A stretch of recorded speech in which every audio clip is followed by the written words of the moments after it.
Hello friends, welcome back to Scan Scholars and आज हम बात करने वाले हैं single photon emission computer tomography के बारे में। तो एसपीईसीटी ये एक न्यूक्लियर मेडिसिन इमेजिंग टेक्निक है जिसमें हम रेडियो एक्टिव ट्रेसेस का यूज़ करके बॉडी के इंटरनल ऑर्गन्स की फंक्शनल एक्टिविटी को रीड कर पाते हैं, जैसे कि ब्रेन, हार्ट एंड किडनीज। ठीक है, तो ये हमारी single photon emission computer tomography के पार्ट 1 वीडियो है। ठीक है, एंड इसके बाद इसके पार्ट 2 में भी हम फर्दर इसके जितने भी की पॉइंट्स हैं उनको डिस्कस करेंगे। So let's radiated with knowledge. तो सबसे पहले हम इसके इंट्रोडक्शन पे बात करते हैं। SPECT stands for single photon emission computer tomography. तो SPECT जो हम न्यूक्लियर मेडिसिन में एक टेक्निक यूज़ करते हैं, इसका फुल फॉर्म होता है single photon emission computer tomography. तो इस single photon emission computer tomography में जो कि हमारा न्यूक्लियर इमेजिंग टेक्निक है, जो यूज़ करती है गामा रेस को एंड जो कि एमिट होते हैं एक रेडियो एक्टिव ट्रेसर से, जिससे कि वो ट्रेसर से एमिट होने के बाद वो पेशेंट के बॉडी में इंजेक्ट किया जाता है एंड देन हम बॉडी के ऑर्गन्स की एक्टिविटीज़ को रीड कर पाते हैं। ठीक है, it uses gamma rays emitted from radio active tracers injected into the patients body. तो जो हम रेडियो ट्रेसर्स का यूज़ करेंगे उसको हम अभी डिस्कस करेंगे। तो उसमें से जो एमिट होता है वो हमारा होता है गामा रेज। ठीक है, तो उससे क्या करते हैं, हम उस रेडियो ट्रेसर को हम पेशेंट के बॉडी के अंदर इंजेक्ट करते हैं एंड वो इंजेक्ट करने के बाद वो हमारा गामा रेज को एमिट करता है एंड जिससे कि हमें पता चल पाता है कि वो ऑर्गन की एक्टिविटीज़ क्या हैं, वो फंक्शन सही से कर पा रहा है कि नहीं कर पा रहा है। ठीक है, SPECT provides detailed 3D images showing the functional activity of organs। तो SPECT की हेल्प से हमें 3D इमेज मिलती है जो शो करती है कि ऑर्गन्स की एक्टिविटी क्या है। ठीक है, जैसे कि ब्लड फ्लो, मेटाबॉलिज्म या किसी भी एबनॉर्मलिटी का अगर साइन है तो वो भी हमें शो हो जाता है। It is commonly used for imaging the brain, heart and detecting tumours. तो ये स्कैन ज़्यादातर उससे टाइम पे यूज़ किया जाता है जैसे कि हम ब्रेन की इमेजिंग कर रहे हो, हार्ट फंक्शन चेक करना हो, या फिर ट्यूमर्स को डिटेक्ट करने के लिए, स्पेशली जब हम किसी डिजीज़ को अर्ली फंक्शनल सिग्नल चाहिए होता है, तब हम इस single photon emission computer tomography का यूज़ करते हैं। एक gamma camera rotates around the patient to capture multiple 2D images from different angles. तो और सबसे खास बात तो ये है कि एक गामा कैमरा पेशेंट के चारों तरफ रोटेट करता रहता है। ठीक है, एंड मल्टीपल एंगल से 2D इमेजेस कैप्चर करता रहता है, जिसे हम बाद में कंप्यूटर एंड कंसोल की हेल्प से उसे हम 3D में रिकन्स्ट्रक्ट कर लेते हैं। These images are then reconstructed by a computer to create a 3D visualisation for diagnosis. तो इसका यूज़ डायग्नोस्टिक को सबसे ज़्यादा एक्यूरेट बनाता है और इसलिए SPECT आज के टाइम पे हेल्थ केयर का एक पावरफुल टूल बन चुका है, जिसकी वजह से हम जो भी रेडिएशन एमिट होती है उसकी वजह से हम किसी भी ऑर्गन्स की एक्टिविटीज़ को एट ए टाइम रीड कर पाते हैं। ठीक है, एंड जो गामा कैमरा होता है वो हमारे पेशेंट के चारों तरफ रोटेट करता है एंड देन हमें 2D इमेजेस को प्रोवाइड कराता है, जिससे फिर हम कंप्यूटर की हेल्प से उसको 3D इमेजेस में कन्वर्ट कर लेते हैं एंड उससे पेशेंट के डायग्नोस अच्छे से हो जाता है।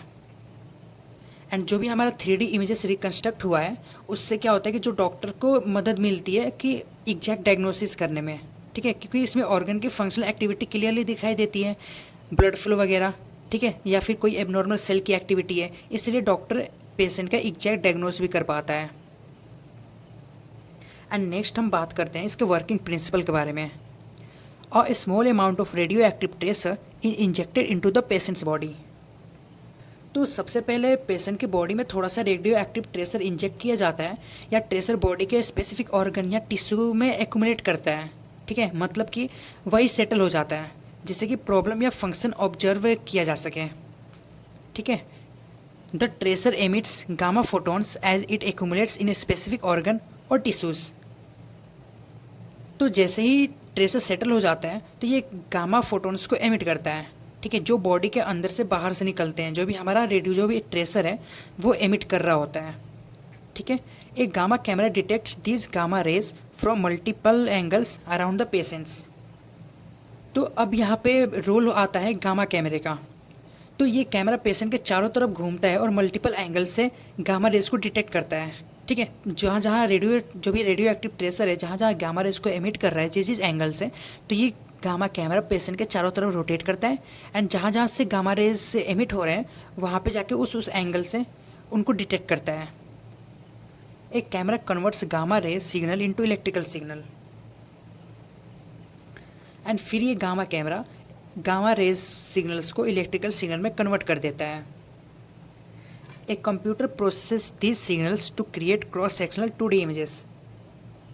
और फाइनली एक कंप्यूटर इन सिग्नल्स को प्रोसेस करता है। जैसे ही गामा कैमरा हमारे गामा रे सिग्नल्स को इलेक्ट्रिकल सिग्नल में कन्वर्ट करता है तो हमारा कंप्यूटर क्या करता है, इस इलेक्ट्रिकल सिग्नल को कैच करता है एंड इस कंप्यूटर ने इस सिग्नल का प्रोसेस करता है एंड बनाता है हमारा cross sectional 2D images. And ये पूरा प्रोसेस मिलकर with the help of the computer ये सब मिलके एक 3D इमेजेस को रेडी करते हैं एक्यूरेट डायग्नोस के लिए। ठीक है, यानी पूरा प्रोसेस सिंपल लगता है लेकिन साइंस के पॉइंट से काफ़ी पावरफुल है। अब इसके हम कुछ रेडियो एक्टिव ट्रेसेस के बारे में डिस्कस कर लेते हैं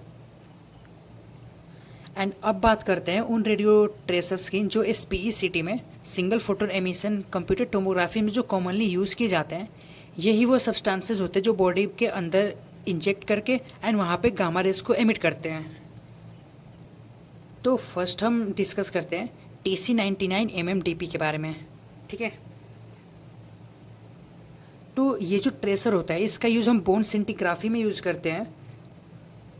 ठीक है, जो भी हम बोन स्कैन्स करते हैं ना उसमें हम इस रेडियो ट्रेसर का यूज़ मेनली किया जाता है जिसे हम बोन सिंटिग्राफी भी कहते हैं।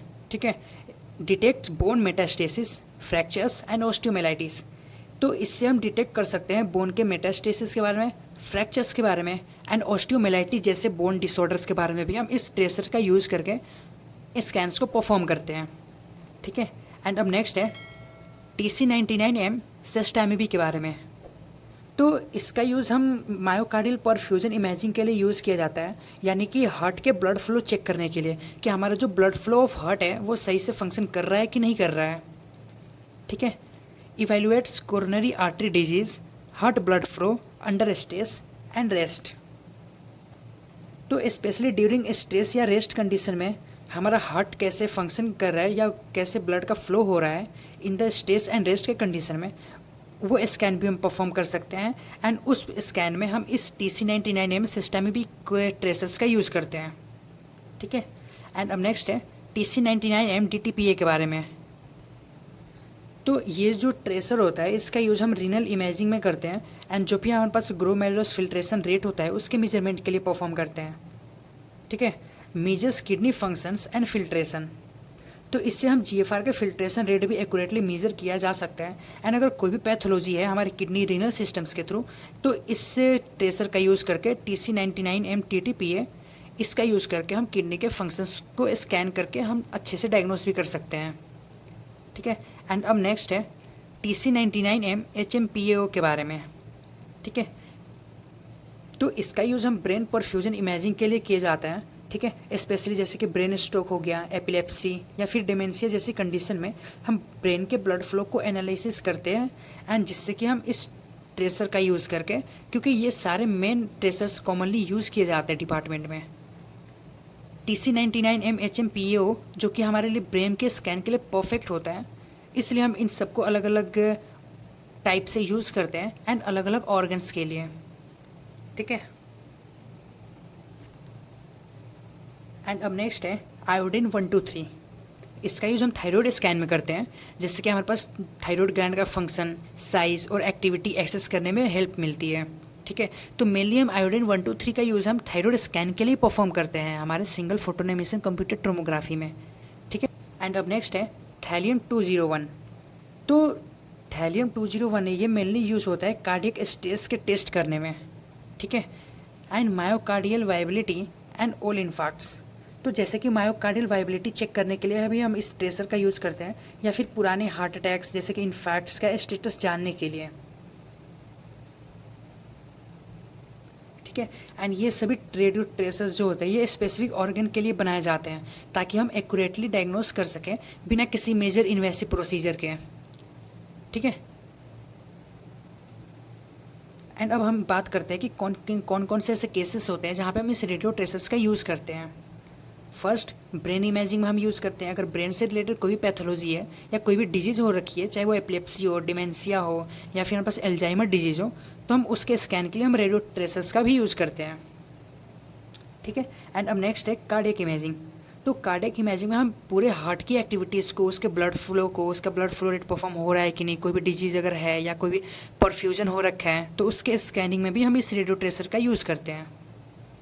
एंड अब नेक्स्ट है बोन इमेजिंग। तो बोन में जैसे कि कोई भी अगर पैथोलॉजी हो रखी है, चाहे वो ऑस्टियोपोरोसिस हो, ऑस्टियोमेलाइटिस हो, है ना, या बोन सिंटीग्राफी अगर स्कैन किया जा रहा है, तो हम इस रेडियो ट्रेसर का यूज़ हम बोन इमेजिंग में भी करते हैं, चाहे वो मेटास्टेसिस की कंडीशन ही क्यों ना हो, ठीक है। एंड अब नेक्स्ट है रीनल इमेजिंग। तो रीनल इमेजिंग में हम रीनल सिस्टम से के थ्रू हम उसको स्कैनिंग करते हैं, जो भी रेडियो ट्रेसेस होता है वो हमारे रीनल सिस्टम में, जैसे कि जीएफआर के प्रॉपर मेजरमेंट के लिए, एंड वो प्रॉपर काम कर रहा है कि नहीं कर रहा है, एंड अगर रीनल सिस्टम में कोई भी पैथोलॉजी है तो उसको स्कैन करने के लिए हम इस रेडियो ट्रेसेस का भी यूज़ करते हैं। एंड अब नेक्स्ट है थायराइड इमेजिंग। तो हम जब भी अगर थायराइड ग्लैंड में अगर कोई प्रॉब्लम है, ठीक है, या हार्मोन वो अच्छे से प्रोड्यूस नहीं कर पा रहा है, या फिर अगर कुछ वहाँ पे कुछ ट्यूमर्स, कैंसर्स, या फिर कोई भी अगर एबनॉर्मल पैथोलॉजी हो रखी है, ठीक है, या हमें थायराइड का प्रॉपर फंक्शन जानना हो, तब हम इस रेडियो ट्रेसेस का यूज़ करते हैं हम थायराइड इमेजिंग में। एंड अब नेक्स्ट है गैस्ट्रोइंटेस्टाइनल इमेजिंग। तो हमारे पास जो जीआई ट्रैक्ट होता है, हम उसके इमेजिंग के लिए भी हम इस रेडियो ट्रेसेस का यूज़ करते हैं, चाहे वहाँ पे कोई भी अगर ट्रेसर से हम वहाँ पे इंजेक्ट करते हैं, देन वो गामा एमिट करता है, एंड उससे हमारे गामा कैमरा उस रेडिएशन को कैच करता है, इलेक्ट्रिकल सिग्नल कन्वर्ट करता है, एंड कंप्यूटर 2D इमेजेस बनाती है, एंड उसको हम रिकन्स्ट्रक्ट कर लेते हैं 3D इमेजेस में, एंड देन पेशेंट का प्रॉपर डायग्नोस हो पाता है, ठीक है। तो ये हमारी पार्ट 1 वीडियो थी single photon emission computer tomography के बारे में, एंड इसके पार्ट 2 में हम इसके कंपोनेंट्स को डिस्कस करेंगे कि गामा कैमरा क्या होता है, उसमें कॉलीमेटर्स होते हैं, ऐसे बहुत सारे कंपोनेंट्स होते हैं। नेक्स्ट वीडियो में हम उसको डिस्कस करेंगे। सो मिलते हैं अब इसके नेक्स्ट वीडियो में, तब तक के लिए लाइक शेयर एंड सब्सक्राइब करो, समझ आया तो वाओ, नहीं आया तो रिवाइंड कर लो, और हाँ बेल आइकन को भी प्रेस कर देना ताकि नेक्स्ट वीडियो आते ही आपको नोटिफिकेशन मिल जाए। ऐसे ही यूनिक टॉपिक्स के लिए चैनल को सब्सक्राइब करना मत भूलना। सो मिलते हैं इसके नेक्स्ट वीडियो में, तब तक के लिए stay curious and stay smart.